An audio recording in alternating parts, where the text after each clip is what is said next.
শহীদ ওসমান হাদি গত 12 তারিখে তিনি সন্ত্রাসীদের বুলেটে আহত হন, আঘাতপ্রাপ্ত হন, হাসপাতালে ভর্তি হন এবং 18 তারিখে উনি মৃত্যুবরণ করেন। এই ঘটনাটিও সংগঠনের পরপরই আমরা আমাদের সর্বোচ্চভাবে আমাদের যত প্রকার শক্তি আছে সব নিয়োগ করে আমরা দিনরাত 24 ঘন্টা এটা নিয়ে কাজ করি এবং সেই 12 তারিখ থেকে 16 তারিখের মধ্যে আমরা 8 জন আসামি গ্রেপ্তার করি এবং হত্যাকাণ্ডে ব্যবহৃত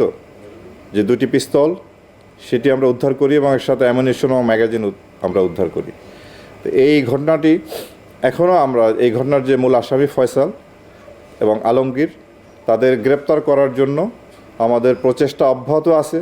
এবং তারা গ্রেপ্তার না হওয়া পর্যন্ত আমরা আমাদের সর্বোচ্চ শক্তি দিয়ে কাজ করব এবং ইনশাআল্লাহ আমরা তাদের গ্রেপ্তার করতে সক্ষম হব বলে আমি আশাবাদী।